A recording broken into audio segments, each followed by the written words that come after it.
아버지, 진짜 우리 아버지예요? 거짓말이죠. 아니라고 말해줘요. 68세 영희의 평범한 아침이 시작됩니다. 42년 동안 그녀를 괴롭혀온 한 가지 미스터리가 있었습니다. 26살이었을 때 갑자기 사라진 친정아버지. 잠깐 나갔다 올게라는 말을 남기고 영원히 돌아오지 않았던 그 사람 말입니다. 영희야, 저 장독대들 정말 위험해 보이지 않아? 남편 준석이 자꾸 장독대를 치우자고 합니다. 왜 이렇게 서두르는 걸까요? 영희는 이상했습니다. 그런데 장독대 밑 흙이 다른 곳보다 이상하게 꺼져 있었습니다. 호기심이 생긴 영희가 작은 삽으로 파기 시작했는데 이게 설마 땅속에서 나온 것을 본 영희의 얼굴이 새하얗게 변했습니다. 그리고 그 옆에서 발견된 낡은 군번줄에 적힌 이름을 보는 순간 42년간 숨겨져 있던 충격적인 진실이 드러나기 시작합니다. 과연 영희가 발견한 것은 무엇일까요? 그리고 남편이 그토록 서둘러 장독대를 치우려던 진짜 이유는 무엇일까요? 안녕하세요? 저는 영이라고 합니다. 올해 68살이고요. 경상도 작은 마을에서 남편과 함께 살고 있습니다. 남편 준석과는 42년째 부부로 지내고 있어요. 2딸도 있고 이제는 다 시집가서 가끔 얼굴 보러 오는 정도입니다. 매일 새벽 5시에 일어나서 밥 짓고 된장국 끓이고 텃밭 돌보는 평범한 일상을 살고 있어요. 저희 집 마당에는 시아버지 때부터 내려온 장독대 7개가 있는데 이게 제 자랑거리이기도 하죠. 그런데 제 마음 한편에는 42년 동안 풀리지 않은 한 가지 일이 있습니다. 제가 26살 때 친정아버지가 갑자기 사라지신 일인데요. 오늘은 그 이야기를 여러분께 들려드리려고 합니다. 경상도 작은 마을 새벽 5시 영희는 어김없이 눈을 떴습니다. 68년을 살아온 몸이 알아서 움직이는 것 같았어요. 옆에서 코를 골고 있는 남편 준석의 얼굴을 잠시 바라봤습니다. 주름이 깊어진 얼굴이었어요. 42년을 함께 살았지만 여전히 낯선 사람 같다는 생각이 들었습니다. 또 하루가 시작되네. 영희는 작은 소리로 중얼거리며 조용히 일어났습니다. 찬 공기가 피부를 스쳤어요. 부엌으로 향하는 발걸음이 무거웠습니다. 밥을 짓고 된장국을 끓이는 일상이 시작되었어요. 68년간 반복해온 똑같은 아침이었습니다. 그런데 왜 이렇게 마음이 무거울까요? 창밖으로 보이는 앞마당에는 오래된 장독대 7개가 줄지어 서 있었습니다. 시아버지 때부터 내려온 것들이었어요. 세월의 흔적이 고스란히 남아 있었습니다. 곳곳이 금이 가고 이끼가 끼어 있었지만 영희에게는 소중한 살림이었어요. 잘 익어가고 있네. 장독대 뚜껑을 열어보며 혼잣말을 했습니다. 구수한 된장 냄새가 코끝을 자극했어요. 이 냄새만큼은 늘 마음을 편안하게 해줬습니다. 그런데 요즘 준석이 자꾸 이상한 말을 했어요. 영희야, 저 장독대들 정말 위험해 보이지 않아?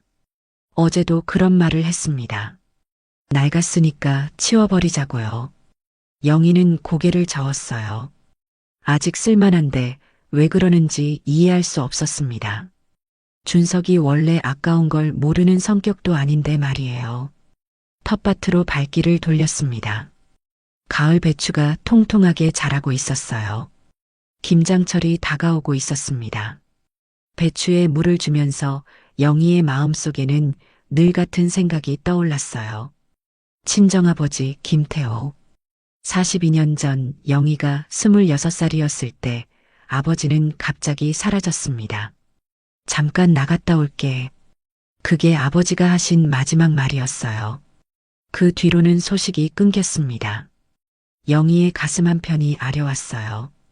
42년이 지나도 아버지 생각만 하면 눈물이 나려고 했습니다. 어머니는 아버지를 기다리다가 병을 얻어 일찍 세상을 떠났어요. 그때 영희는 정말 혼자가 되었습니다. 아버지는 어디로 가신 걸까? 수없이 했던 생각이었어요. 살아계신다면 이제 90이 넘으셨을 텐데. 그래서 준석과 서둘러 결혼했던 것 같아요. 혼자 있기가 너무 무서웠거든요. 준석은 나쁜 사람은 아니었습니다. 술도 안 마시고 도박도 안 했어요. 다만 말이 별로 없었죠. 감정 표현을 잘 안 하는 성격이었습니다. 42년을 함께 살았지만 준석이 사랑한다는 말을 한 적이 있었나 싶을 정도였어요. 뭐 그런 게 다 중요한가. 성실하게 살면 되는 거지. 영희는 스스로를 달래며 배추에 물을 더 주었습니다. 그때 이웃집 순자가 울타리 너머로 고개를 내밀었어요. 언니, 벌써 일어났네요. 부지런하기도 해. 순자야, 너도 일찍 일어났구나. 오늘 날씨가 참 좋네요. 그런데 언니네 장독대 정말 오래됐네요. 위험하지 않아요? 순자의 말에 영희는 고개를 돌려 장독대를 바라봤습니다. 확실히 세월의 흔적이 역력했어요. 괜찮아. 아직 멀쩡해. 그래도 조심하세요. 요즘 바람이 세니까. 순자가 걱정하는 목소리로 말했습니다. 영희는 고개를 끄덕이며 미소를 지었어요. 이웃의 따뜻한 관심이 고마웠습니다. 오전 내내 영희는 집안일을 했습니다. 빨래를 하고 마당을 쓸고 점심을 준비했어요. 준석은 아침을 먹고 읍내로 나갔습니다. 요즘 들어 읍내에 나가는 일이 많아졌는데 뭘 하는지는 자세히 말해주지 않았어요. 혼자 있는 게 더 편하기도 하네. 영희는 장독대 앞에 앉아 된장을 저으며 생각에 잠겼습니다. 아버지가 사라진 지 42년이 지났지만 여전히 아버지 생각이 났어요. 살아계신다면 어디에서 뭘 하고 계실까요? 하늘을 올려다보니 구름이 천천히 흘러가고 있었습니다. 영희는 장독대에 기대어 잠시 쉬었어요.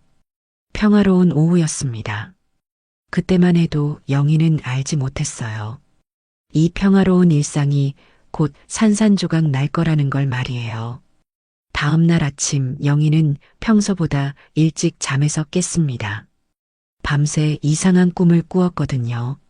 친정아버지가 나타나서 무언가를 말하려 하는데 목소리가 들리지 않는 꿈이었어요. 아버지의 입모양만 보였는데 뭔가 급한 듯 보였습니다. 또 아버지 꿈을 꾸었네. 영희는 한숨을 쉬며 일어났습니다. 요즘 들어 아버지 꿈을 자주 꾸는 게 신경 쓰였어요. 왜 갑자기 이런 꿈을 꾸는 걸까요? 부엌에서 아침 준비를 하고 있는데 준석이 일어나더니 또 장독대 이야기를 꺼냈습니다. 영희야, 장독대 정말 위험해 보인다. 이번 주말에 읍내 사람들 불러서 치워버리자. 아직 쓸만한데 왜 그래요? 돈이 문제가 아니야. 무너지면 다칠 수도 있어. 준석의 목소리에는 평소보다 강한 의지가 담겨 있었습니다. 영희는 이상했어요. 왜 이렇게 장독대 치우는 일에 집착하는 걸까요? 그래도 좀 더 생각해 보면 안 될까요? 생각할 게 뭐 있어. 이번 주 토요일에 정하자. 준석은 단호하게 말하고는 아침을 먹기 시작했습니다. 영희는 뭔가 석연치 않았지만 더 이상 말하지 않았어요. 42년을 살아보니 준석과 말다툼을 해봐야 소용없다는 걸 알았거든요. 준석이 아침을 먹고 또 읍내로 나간다고 했습니다. 뭐하러 나가시는데요? 친구들이랑 만날 일이 있어서. 준석은 대수롭지 않게 답하고는 서둘러 나갔습니다. 영희는 혼자 남겨진 마당에서 장독대를 바라봤어요. 정말 위험할 정도로 낡았을까요? 자세히 살펴보니 몇 개는 확실히 금이 많이 가 있었습니다. 특히 맨 끝에 있는 장독이 심했어요. 기울어져 있기까지 했습니다. 이 정도면 정말 위험하긴 하네. 영희는 장독대 주변을 돌아보며 생각했습니다. 그런데 자세히 보니 이상한 점이 있었어요. 장독대 밑바닥 흙이 다른 곳보다 푹 꺼져 있었거든요. 왜 여기만 이렇게 꺼져 있지? 영희는 호기심이 생겨서 집에서 작은 삽을 가져왔습니다. 혹시 땅 밑에 뭔가 묻혀 있는 건 아닐까 싶었어요. 옛날에는 이런 곳에 항아리나 돈을 묻어두는 경우가 있었다고 들었거든요. 조심스럽게 흙을 파헤치기 시작했습니다. 처음에는 그냥 평범한 흙만 나왔어요. 그런데 조금 더 깊이 파자 삽에 뭔가 딱딱한 게 걸렸습니다. 뭐지? 영희는 더 조심스럽게 파기 시작했습니다. 썩은 천 조각 같은 게 보이기 시작했어요. 냄새도 이상했습니다.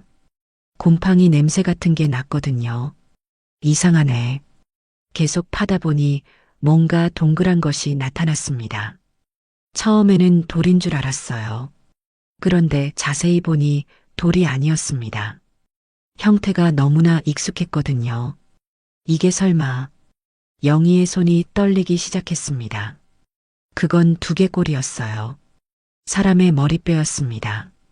영희는 소스라치게 놀라서 뒤로 주저앉았어요. 심장이 미친 듯이 뛰었습니다. 하지만 더 충격적인 건 그 다음이었어요. 두개골 옆에서 썩은 끈 같은 게 나왔거든요. 자세히 보니 군번줄이었습니다. 옛날 군대에서 쓰던 그 군번줄이요. 영희는 떨리는 손으로 군번줄을 집어들었습니다. 글씨가 희미하게 보였어요.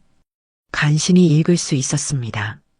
김태호 1940.03 15 영희의 머릿속이 하얗게 변했습니다. 김태호는 친정아버지의 이름이었거든요. 그리고 1940년 3월 15일은 아버지의 생년월일이었습니다. 아버지, 영희는 믿을 수 없었습니다. 어떻게 친정아버지의 유골이 시댁 마당에 묻혀 있을 수 있을까요? 42년 전에 사라진 아버지가 여기 있었다는 말인가요? 말도 안 돼. 이럴 리가 없어. 영희는 고개를 흔들었지만 군번줄의 글씨는 분명했습니다. 친정아버지의 이름과 생년월일이 정확히 적혀 있었어요. 갑자기 온몸에 소름이 돋았습니다. 그동안 자신이 살아온 이 집 마당 밑에 아버지가 묻혀 있었다는 사실이 믿어지지 않았어요. 그럼 아버지는 실종된 게 아니라 돌아가신 거였구나. 영희의 눈에서 눈물이 흘러내렸습니다. 42년 동안 아버지를 기다렸는데 아버지는 이미 세상을 떠나셨던 거였어요. 그것도 시댁 마당에 묻힌 채로요. 그런데 왜 아버지가 여기 있는 거지? 영희는 혼란스러웠습니다. 아버지가 어떻게 이곳에서 돌아가셨을까요? 그리고 누가 아버지를 여기에 묻었을까요? 갑자기 소름 끼치는 생각이 들었습니다. 준석이 왜 그렇게 서둘러 장독대를 치우려고 했는지 이제 알 것 같았어요. 혹시 준석이 이 사실을 알고 있었던 건 아닐까요? 설마 그런 건 아니겠지. 영희는 고개를 흔들었지만 의심이 가시지 않았습니다. 경찰서에 신고해야겠어. 영희는 떨리는 손으로 휴대폰을 꺼내 들었습니다. 이런 일은 혼자 해결할 수 있는 문제가 아니었어요. 친정아버지의 유골을 발견한 이상 진실을 밝혀야 했습니다. 영희는 떨리는 손으로 112에 전화를 걸었습니다. 목소리도 제대로 나오지 않았어요. 여보세요, 경찰서인가요? 저희 집 마당에서 사람 뼈가 나왔습니다. 네, 뼈라고 하셨나요? 정확한 주소 말씀해 주세요. 경찰이 도착하기까지 영희는 장독대 앞에서 꼼짝도 하지 못했습니다. 친정아버지의 유골을 바라보고 있자니 42년 전 기억이 하나씩 떠올랐어요. 아버지가 사라진 그날, 아버지는 어디론가 급하게 나가신다고 했습니다. 잠깐 나갔다 오마. 그게 마지막이었어요. 어머니는 밤새 기다렸고 영희도 함께 기다렸습니다. 그때 아버지는 어디로 가신 거였을까요? 30분 후 경찰차 2대가 마을로 들어왔습니다. 마을 사람들이 하나둘 모여들기 시작했어요. 이런 일이 생긴 건 마을 역사상 처음이었거든요. 신고하신 분이세요? 네, 저입니다. 경찰관이 유고를 확인하더니 즉시 감식반에 연락을 취했습니다. 곧 감식반이 도착해서 현장을 통제했어요. 영희는 옆에서 지켜보면서도 믿어지지 않았습니다. 언제 발견하셨나요? 1시간 전쯤이요. 장독대 밑을 파다가 혹시 이분이 누구인지 아시나요? 영희는 군번줄을 보여주었습니다. 경찰관이 자세히 살펴보더니 고개를 끄덕였어요. 김태호 씨라고 되어 있네요. 혹시 아시는 분인가요? 제 친정아버지입니다. 42년 전에 실종되셨거든요. 경찰관의 표정이 심각해졌습니다. 단순한 발견이 아니라 실종 사건과 연결된 것이었거든요. 42년 전 실종 사건이라면 당시 신고가 접수되었을 텐데요. 확인해 보겠습니다. 마을 사람들이 점점 더 많이 몰려들었습니다. 순자도 놀란 얼굴로 달려왔어요. 언니, 이게 무슨 일이야? 정말 사람 뼈가 나온 거야? 응, 우리 아버지 뼈가 나왔어. 뭐라고? 아버지가? 순자가 믿을 수 없다는 표정을 지었습니다. 마을 사람들도 웅성거리기 시작했어요. 42년 전에 실종된 분이 여기 묻혀 있었다니. 그럼 살인 사건인 거 아니야? 누가 그런 짓을 했을까? 사람들의 수군거림이 영희의 귀에 들렸습니다. 영희는 갑자기 무서워졌어요. 이 일이 알려지면 어떻게 될까요? 그때 준석이 급하게 달려왔습니다. 마을에서 소문이 퍼진 모양이었어요. 영희야, 무슨 일이야? 경찰이 왜 와 있어? 준석의 얼굴은 새하얗게 질려 있었습니다. 영희는 준석의 반응이 이상했어요. 너무 당황하는 것 같았거든요. 장독대 밑에서 우리 아버지 유골이 나왔어요. 뭐라고? 준석이 비틀거렸습니다. 마치 천둥을 맞은 것 같은 표정이었어요. 당신 혹시 이걸 알고 있었던 거 아니에요? 무슨 소리야?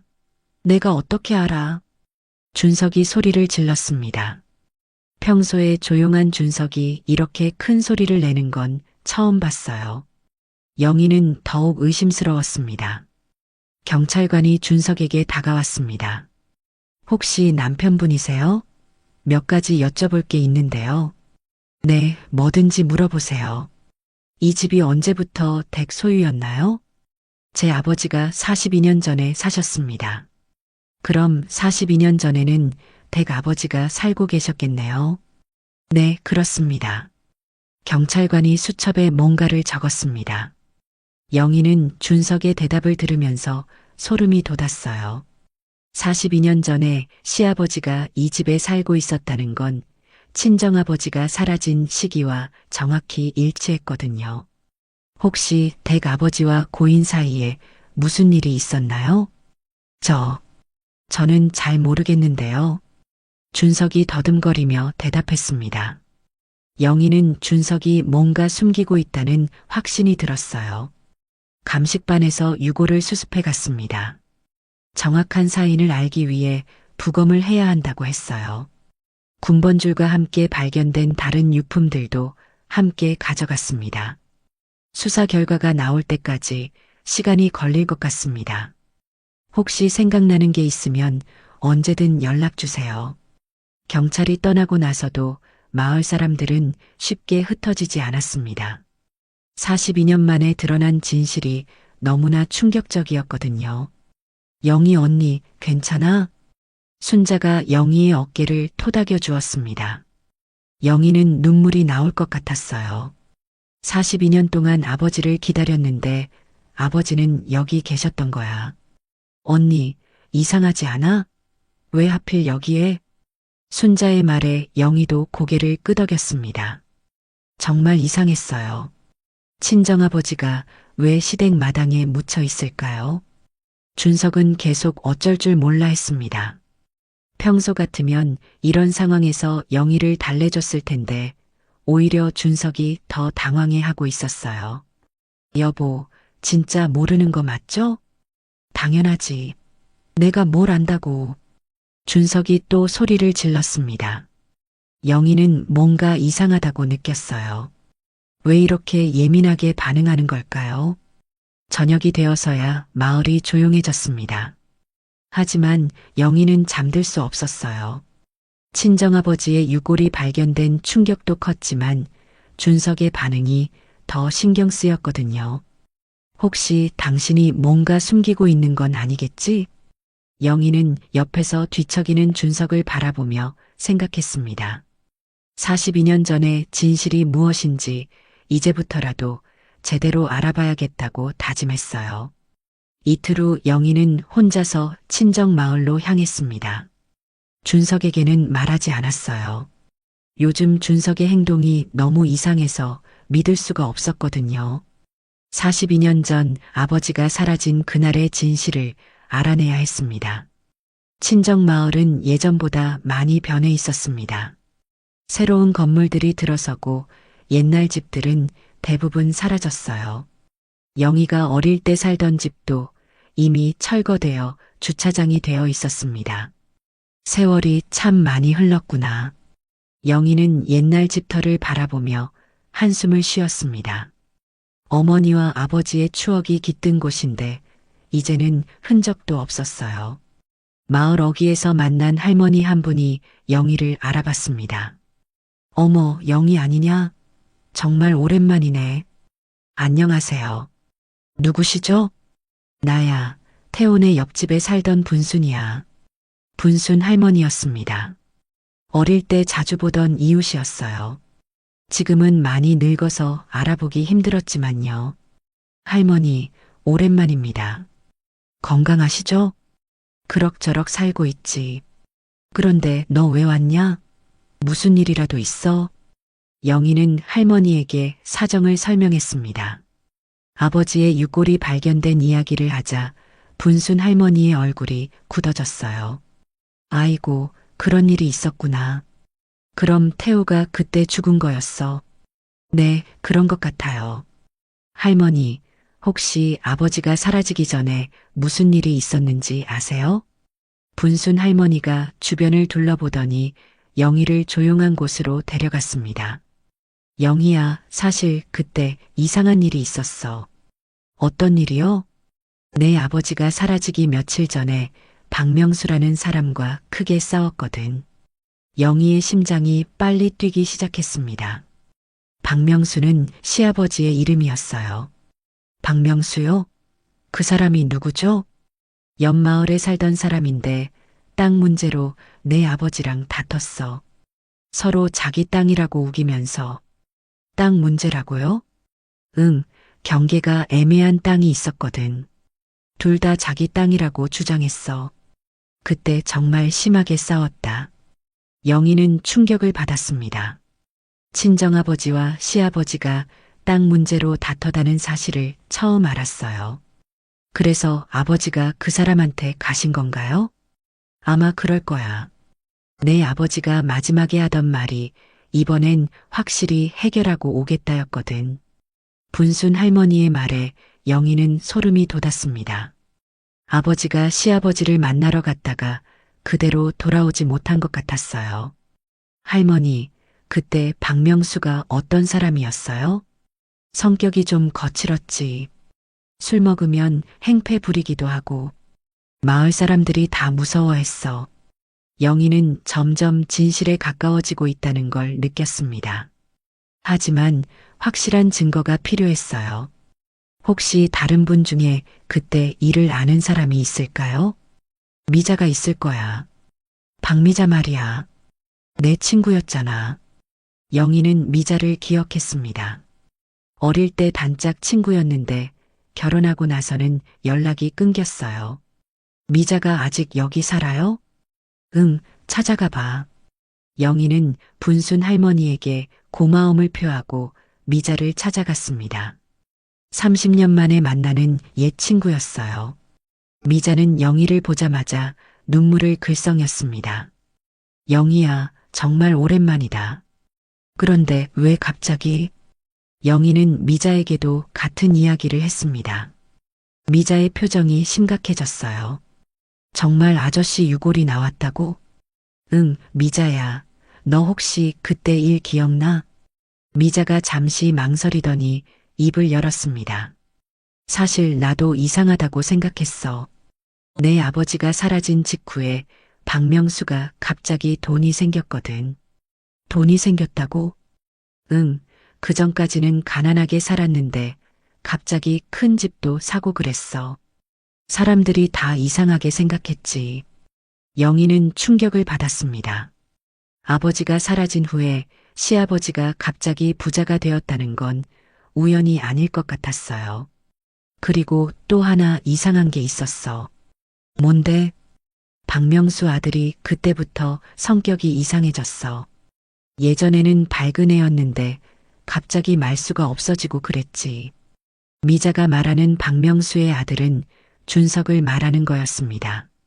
영희는 머릿속이 복잡해졌어요. 혹시 그 아들이 뭘 봤을 수도 있다는 뜻이야? 모르겠어. 하지만 분명 뭔가 있었을 거야. 아니면 그렇게 갑자기 변할 리가 없잖아. 영희는 미자와 더 이야기를 나눈 후 집으로 돌아왔습니다. 머릿속에는 여러 가지 생각이 맴돌았어요.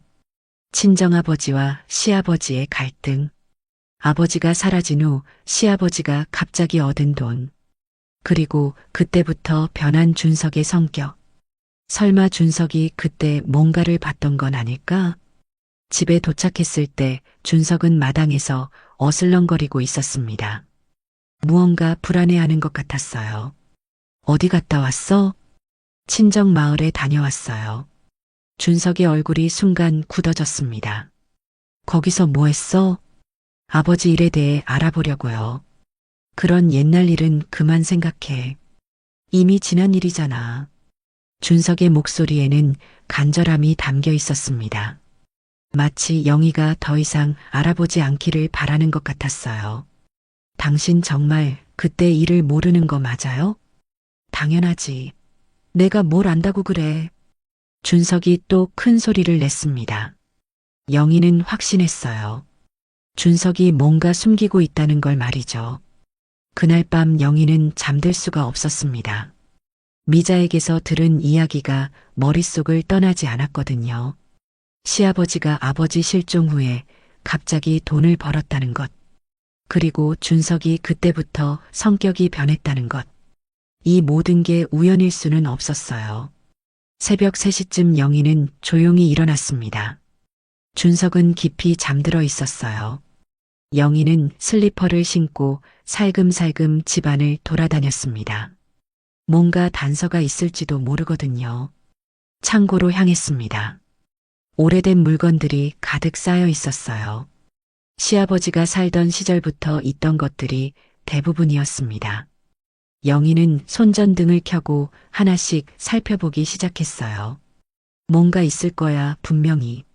먼지 가득한 상자들을 뒤지다가 영희는 오래된 나무 상자 하나를 발견했습니다. 자물쇠가 채워져 있었지만 많이 녹슬어서 쉽게 부서졌어요. 상자를 열어보니 오래된 서류들과 사진들이 들어 있었습니다.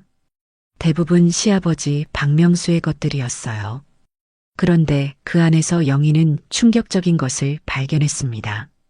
낡은 일기장이었어요. 시아버지가 쓴 것 같았습니다. 영희는 떨리는 손으로 일기장을 펼쳤어요. 1983년 4월 15일. 김태호와의 땅 분쟁이 심해지고 있다. 그놈이 계속 우기고 있어서 문제다.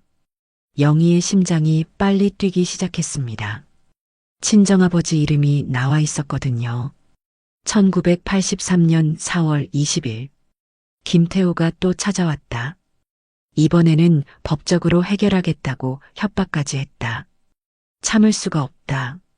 일기를 계속 읽어나갔습니다. 시아버지와 친정아버지의 갈등이 점점 심해지는 과정이 자세히 적혀 있었어요. 그리고 마침내 영희는 충격적인 내용을 발견했습니다. 1983년 4월 25일. 김태호가 오늘 마지막으로 찾아왔다. 땅 문서를 가져오라고 했다. 그런데 말다툼이 심해졌고 실수였다. 정말 실수였다. 삽이 먼저 나갔다. 죽일 생각은 없었는데 영희의 손이 떨렸습니다. 이게 바로 친정아버지가 돌아가신 날이었어요. 준석도 그걸 봤다. 그 애가 마침 집에 왔다가 다 본 거다. 준석에게 절대 말하지 말라고 했다. 우리 가족이 다 망하게 된다고. 영희는 충격에 빠졌습니다. 준석이 그때 현장을 목격했다는 뜻이었어요. 그리고 42년 동안 입을 다물고 있었던 거였습니다. 일기는 계속 이어졌습니다. 뒷마당에 묻었다. 아무도 모르게. 준석에게 평생 비밀로 하라고 다짐받았다. 그 애가 말하면 우리 모두 끝장이다. 83년 5월 1일 김태호 놈 땅을 팔아서 집을 샀다. 준석은 아직도 무서워한다. 그의 입만 잘 다물고 있으면 된다. 영희는 더 이상 읽을 수가 없었습니다. 시아버지가 친정아버지를 죽이고 아버지의 땅까지 팔아서 이 집을 산 거였어요. 그리고 준석은 그 모든 걸 알고 있었던 거였습니다. 42년 동안 나와 함께 살면서 영희는 분노와 배신감에 몸이 떨렸습니다. 준석이 진실을 알고 있으면서도 모른 척했다는 사실이 믿어지지 않았어요. 그때 뒤에서 목소리가 들렸습니다. 뭐하고 있어? 준석이었습니다. 영희가 놀라서 돌아보니 준석이 창고 입구에 서 있었어요. 얼굴이 새하얗게 질려 있었습니다. 이게 뭐야? 영희가 일기장을 들어 보였습니다. 준석의 얼굴에서 모든 혈색이 사라졌어요. 영희야, 그건 당신 아버지가 쓴 일기죠. 우리 아버지를 죽였다고 나와 있어요. 준석은 아무 말도 하지 못했습니다. 입술만 파르르 떨고 있었어요. 그리고 당신도 그걸 봤다고 되어 있어요. 42년 전부터 알고 있었던 거죠. 영희야, 들어봐. 그때 나는 42년 동안 나와 살면서 이걸 숨기고 있었던 거예요. 영희의 목소리가 떨렸습니다. 분노와 슬픔이 한꺼번에 몰려왔어요. 나는 정말 몰랐어. 아버지가 그럴 줄은. 거짓말하지 마세요. 여기 다 나와 있잖아요. 영희가 일기장을 흔들며 소리쳤습니다. 준석은 주저앉았어요. 미안해, 영희야. 정말 미안해. 미안하다고요? 42년 동안 우리 아버지 찾아다니면서 얼마나 고생했는지 알아요? 어머니가 아버지 기다리다가 병들어 돌아가신 것도 알고 있었으면서 영희는 울음을 터뜨렸습니다. 42년간 쌓인 그리움과 한이 한꺼번에 쏟아져 나왔어요. 그때 나는 22살이었어. 무서웠다고. 아버지가 입 다물라고 협박했어. 그럼 지금이라도 말했어야죠. 우리 결혼하기 전에라도. 어떻게 말해? 내 아버지가 내 아버지를 죽였다고? 그럼 우리 결혼도 못했을 거잖아. 준석의 말에 영희는 더욱 화가 났습니다. 자신의 행복을 위해 진실을 숨겼다는 뜻이었거든요. 그럼 나는 뭐가 돼요? 아버지 원수와 결혼해서 42년을 산 거잖아요. 영희야, 제발. 이제 끝이에요. 나는 더 이상 당신과 함께 살 수 없어요. 영희는 일기장을 가지고 창고에서 나왔습니다. 준석이 뒤따라 사과했지만 영희는 듣고 싶지 않았어요. 새벽 하늘이 밝아오고 있었습니다. 영희는 마당에 앉아 친정아버지가 묻혀있던 자리를 바라봤어요. 아버지, 이제 진실을 알았어요. 이 못난 딸이 42년이나 늦었지만 이제라도 밝혀낼게요. 영희는 경찰서에 전화를 걸기로 마음먹었습니다. 시아버지의 일기장이 중요한 증거가 될 것 같았어요. 이제 진실을 세상에 알려야 할 때였습니다. 다음 날 오전 영희는 시아버지의 일기장을 들고 경찰서로 향했습니다. 준석이 밤새 사정해봤지만 영희의 마음은 이미 정해져 있었어요. 42년간 숨겨진 진실을 더 이상 묻어둘 수는 없었습니다. 새로운 증거를 가져오셨다고요? 담당 형사가 일기장을 받아보더니 표정이 심각해졌습니다. 한 장 한 장 넘겨보면서 중요한 부분들을 체크했어요. 이게 정말 박명수 씨가 쓴 일기장이 맞나요? 네, 시아버지 필체가 맞습니다. 그리고 날짜도 정확해요. 우리 아버지가 사라진 바로 그날이거든요.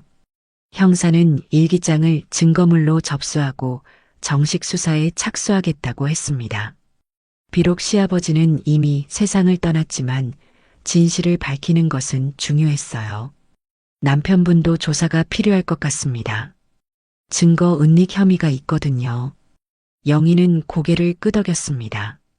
준석도 42년간 진실을 숨긴 죄가 있었으니까요. 집으로 돌아가니 준석이 마당에서 우두커니 서 있었습니다. 얼굴이 초췌해져 있었어요. 영희야, 경찰서에 다녀왔구나. 네, 일기장 가져다 줬어요. 이제 어떻게 되는 거야? 준석의 목소리가 떨렸습니다.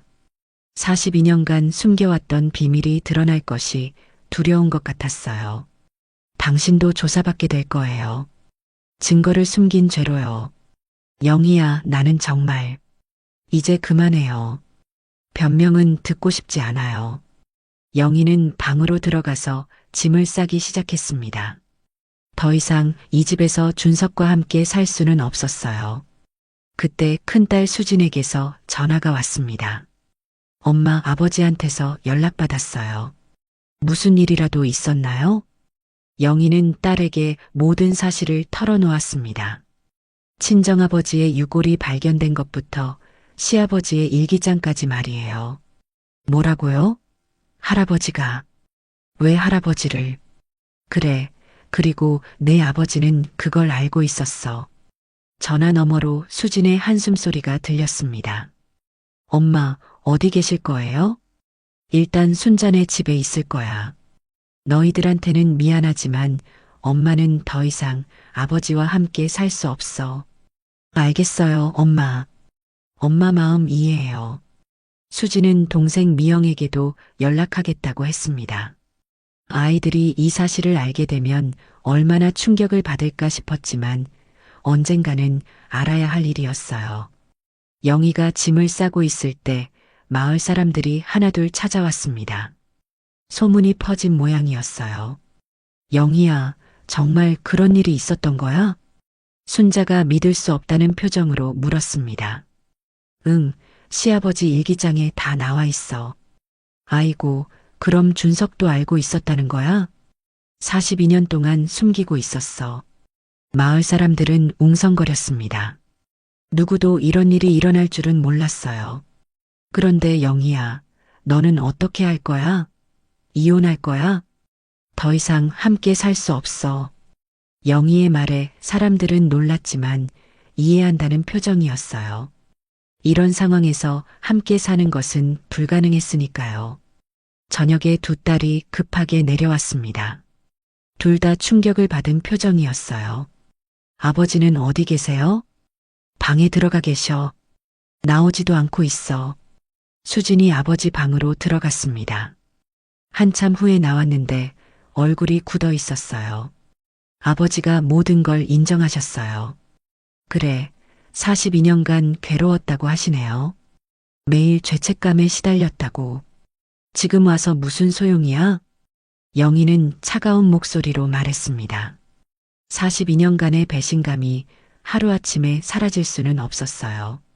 엄마, 그래도 아버지도 피해자 아니에요? 22살에 그런 걸 봤으면 얼마나 무서웠을까요? 미영이 아버지를 두둔했습니다. 하지만 영희의 생각은 달랐어요. 피해자는 내 외할아버지야. 그리고 42년간 외할아버지를 기다린 나와 외할머니지. 딸들도 할 말이 없었습니다. 엄마의 마음을 이해했거든요. 며칠 후 준석은 경찰서에 출두했습니다. 증거 은닉과 사체 유기 은폐 혐의로 조사를 받았어요. 준석은 모든 사실을 자백했습니다. 언론에서도 이 사건을 크게 보도했습니다. 42년 만에 밝혀진 살인 사건. 장독대 밑에서 발견된 진실. 그런 제목으로 기사가 나왔어요. 영희는 순잔의 집에서 뉴스를 봤습니다. 자신의 인생이 뉴스에 나오는 게 서글펐지만 한편으로는 시원했어요. 숨겨진 진실이 세상에 드러났으니까요. 언니 힘들지? 아니야, 오히려 속이 시원해. 영희는 정말 그렇게 느꼈습니다. 42년간 가슴 한편에 있던 답답함이 사라진 것 같았어요.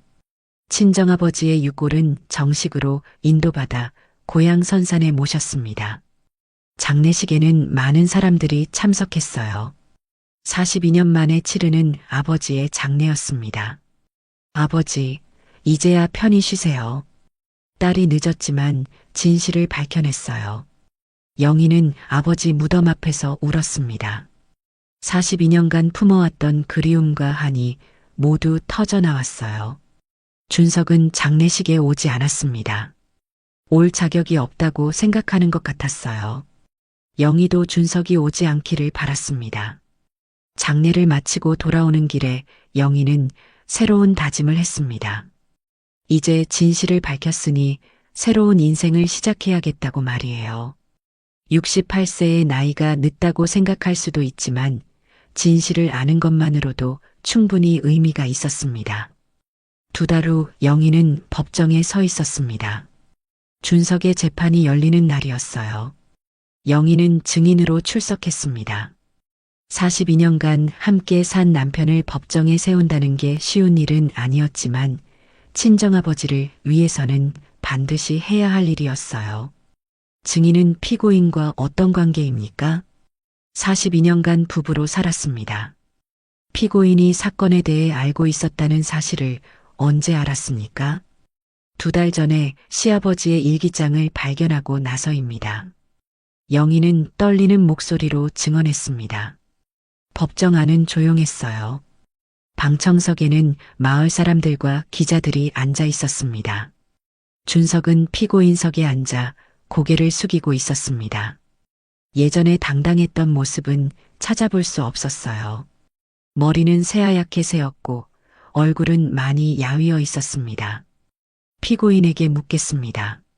1983년 4월 25일 김태호 씨가 사망하는 현장을 목격했습니까? 검사의 질문에 준석은 한참을 망설였습니다. 그러다가 떨리는 목소리로 대답했어요. 네, 맞습니다. 그 후 42년간 이 사실을 숨겨온 이유는 무엇입니까? 아버지가 절대 말하지 말라고 했습니다. 말하면 우리 가족이 모두 망한다고. 준석의 목소리가 떨렸습니다. 영희는 준석을 바라보면서도 복잡한 마음이었어요. 한편으로는 불쌍하기도 했지만 42년간의 배신감은 쉽게 사라지지 않았습니다. 피고인은 피해자의 딸과 결혼하면서도 이 사실을 숨겼습니다. 이에 대해 어떻게 생각합니까? 죄송합니다. 정말 죄송합니다. 준석은 영희를 바라보며 말했습니다. 눈에는 눈물이 고여 있었어요. 나는 그때 이후로 평생 죄인처럼 살았습니다. 매일 밤 악몽을 꾸었고 영희에게 미안했습니다. 하지만 말할 용기가 없었습니다. 영희는 준석의 말을 들으면서 마음이 아팠습니다. 하지만 동시에 화도 났어요.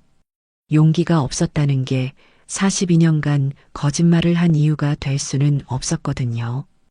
변호사가 준석을 위해 변론했습니다. 피고인은 당시 22살의 어린 나이였습니다. 아버지의 범죄를 목격한 충격으로 평생 고통받아 왔습니다. 또한 직접적인 범죄 가담은 없었습니다. 하지만 검사는 단호했습니다. 피고인은 42년간 중요한 증거를 은닉했습니다.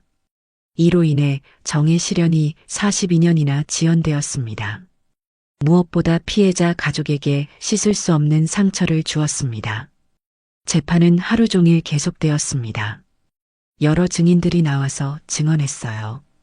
미자도 증인으로 나와서 당시 상황에 대해 말했습니다. 박명수 씨는 김태호 씨가 사라진 후 갑자기 큰 돈을 얻었습니다.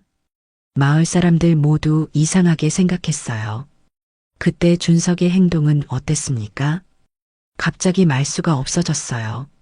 예전에는 밝은 아이였는데 그때부터 성격이 완전히 변했습니다. 영희의 차례가 또 왔습니다. 이번에는 피해자 가족으로서 의견을 말할 기회였어요. 42년 동안 저는 아버지를 찾아다녔습니다.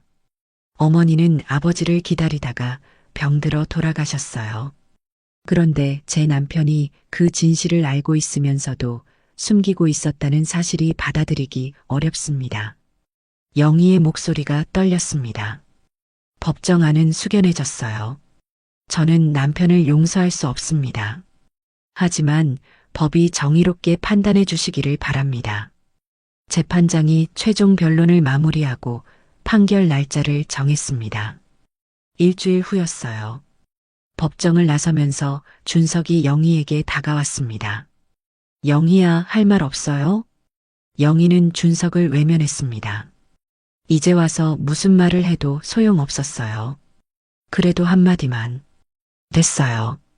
법정에서 할 말은 다 했잖아요. 영희는 큰딸 수진과 함께 법원을 나왔습니다. 기자들이 몰려들었지만 영희는 아무 말도 하지 않았어요. 엄마, 괜찮으세요?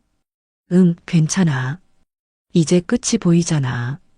일주일 후 판결이 나왔습니다. 준석은 증거 은닉 및 사체 유기 은폐 혐의로 징역 2년에 집행유예 3년을 선고받았습니다. 피고인은 직접적인 범죄는 저지르지 않았으나 42년간 중요한 증거를 은닉한 죄가 큽니다. 다만 당시의 상황과 나이를 고려하여 집행유예를 선고합니다. 재판장의 판결문이 읽어질 때 영희는 복잡한 마음이었습니다. 준석이 감옥에 가지 않는 것은 다행이었지만 42년간의 고통에 비하면 가벼운 처벌 같았어요. 판결 후 기자들이 영희에게 인터뷰를 요청했습니다. 영희는 잠시 망설이다가 응했어요. 42년 만에 진실이 밝혀진 심정이 어떠신가요? 시원하면서도 서글퍼요. 진실을 알게 된 건 다행이지만 너무 늦었어요. 남편과의 관계는 어떻게 하실 건가요? 이혼할 예정입니다. 더 이상 함께 살 수는 없어요. 영희의 인터뷰는 그날 저녁 뉴스에 나왔습니다. 많은 사람들이 영희의 용기에 감동했다고 했어요. 법정을 나서면서 영희는 마음이 한결 가벼워졌습니다. 42년간 가슴에 맺혔던 한이 조금씩 풀리는 것 같았어요. 이제 정말로 새로운 시작을 할 수 있을 것 같았습니다. 6개월 후 영희는 새로운 집의 마당에서 장독대를 정리하고 있었습니다. 읍내에서 조금 떨어진 조용한 곳에 작은 집을 얻었어요. 이혼 절차도 모두 마무리되었고 이제 정말로 새로운 인생이 시작된 거였습니다. 장독대가 참 예쁘게 나왔네. 영희는 새로 만든 장독대를 바라보며 미소를 지었습니다. 예전 집의 장독대와는 달리 이 장독대는 영희가 직접 주문해서 만든 것이었어요. 깨끗하고 새 것이었습니다.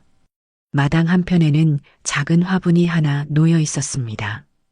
그 안에는 친정아버지 묘에서 가져온 흙 한 줌이 들어 있었어요. 영희만의 방식으로 아버지를 기리는 것이었습니다. 아버지, 이제 진짜 평화로운 곳에서 장독대를 지키고 계시는 것 같네요. 영희는 화분에 물을 주며 혼잣말을 했습니다. 예전처럼 슬프거나 원망스럽지 않았어요. 오히려 마음이 편안했습니다. 이웃집 순심 할머니가 나와서 장독대를 살펴봤습니다. 아주 잘 됐네. 마음을 새로 먹고 담근 장이라 그런가 맛이 다를 것 같아. 그런가요? 그럼 장은 마음이 들어가는 거야. 이제 마음이 편해졌으니까 장도 잘 될 거야. 순심 할머니의 말에 영희는 고개를 끄덕였습니다. 정말 그런 것 같았어요. 예전에는 장을 담글 때마다 마음이 무거웠는데 이제는 그렇지 않았습니다. 할머니, 오늘 김치 좀 나눠드릴까요? 그래, 고맙다. 나는 배추김치 담그는 거 귀찮아서 사 먹었는데. 영희는 집에서 김치를 가져다 주었습니다. 이웃과 음식을 나누는 게 이렇게 기분 좋은 일인지 몰랐어요. 오후에 큰딸 수진이 찾아왔습니다. 요즘 자주 와서 안부를 물어봤어요. 엄마, 잘 지내세요? 응, 아주 잘 지내고 있어. 혼자 사시는 게 불편하지 않으세요? 전혀. 오히려 마음이 편해. 수지는 어머니의 밝아진 표정을 보며 안심했습니다. 처음에는 걱정이 많았는데 이제는 어머니가 혼자서도 잘 지낼 수 있다는 걸 알았어요. 저녁에 작은 딸 미영도 와서 함께 저녁을 먹었습니다. 두 딸 모두 어머니의 결정을 지지했어요. 처음에는 부모님이 이혼한다는 게 충격이었지만 이제는 이해했습니다. 엄마, 외할아버지 제사는 언제 지낼 거예요? 다음 주에 지낼 예정이야. 너희도 오너라.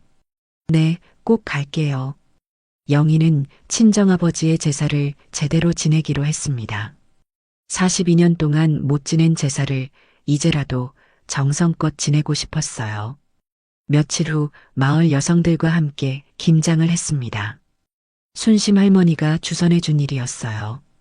혼자 김장하기 힘드니까 같이 하자고 했습니다. 영희야, 배추가 싱싱하네. 시장에서 좋은 걸로 골라왔어요. 너 요리 솜씨가 좋구나. 김치 맛이 끝내준다. 여성들과 함께 김장을 하면서 영희는 행복했습니다. 이런 소소한 일상이 얼마나 소중한지 새삼 느꼈어요. 언니, TV에서 봤는데 정말 대단하더라. 42년 만에 진실을 밝혀내다니. 그때는 힘들었는데 지금 생각해보니 잘한 일 같아요. 당연하지. 억울한 일은 밝혀내야 해. 마을 여성들은 영희의 용기를 칭찬했습니다. 영희는 부끄러웠지만 한편으로는 뿌듯했어요. 김장을 마치고 집에 돌아와서 영희는 장독대 앞에 앉았습니다. 해가 저물어가는 마당이 평화로웠어요. 아버지, 딸이 이제 제대로 된 삶을 살고 있어요. 42년이 늦었지만 이제라도 진실을 밝혀서 다행이에요. 영희는 화분 속 흙을 바라보며 말했습니다. 아버지가 대답해 주는 것 같았어요. 그날 밤 영희는 오랜만에 편안한 잠을 잤습니다. 악몽도 꾸지 않았고 아침에 일어났을 때 기분이 상쾌했어요. 새벽에 일어나서 텃밭을 돌보고 장독대를 살펴보는 일상이 소중했습니다. 예전에는 의무감으로 했던 일들이 이제는 즐거웠어요. 이게 바로 내 인생이구나. 영희는 장독대에서 된장을 떠내며 생각했습니다. 68세에 시작한 새로운 인생이었지만 전혀 늦지 않았어요. 오히려 이제야 진짜 자신만의 삶을 사는 것 같았습니다. 마당에서 바라본 하늘이 유난히 맑았습니다. 구름 한 점 없는 파란 하늘이었어요. 영희는 그 하늘을 보며 미소를 지었습니다. 42년을 품었던 슬픔이 그날 장독대를 치우면서 터져나왔습니다. 세상에 뒤늦은 정이라도 꼭 필요하다는 걸 영희는 그때 처음 알았습니다.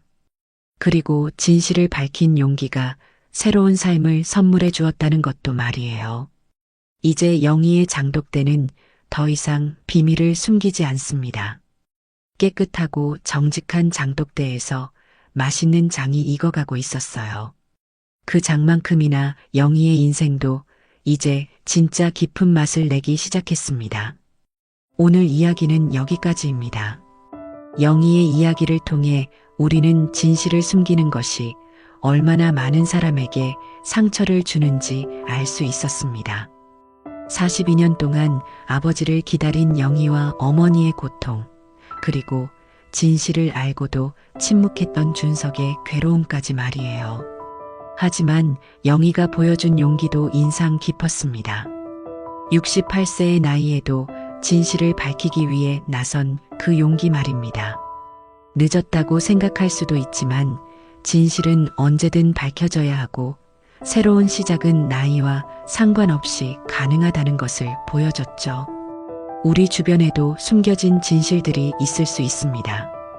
그것을 드러내는 것이 쉽지는 않겠지만 영희처럼 용기를 낸다면 진짜 평화로운 삶을 찾을 수 있을 것 같습니다. 영상이 마음에 드셨다면 좋아요와 구독 그리고 다른 분들과 함께 이 영상을 공유해 주세요. 그리고 댓글로 여러분은 과연 어떤 선택을 했을지 알려주세요. 당신의 이야기도 기다리고 있습니다.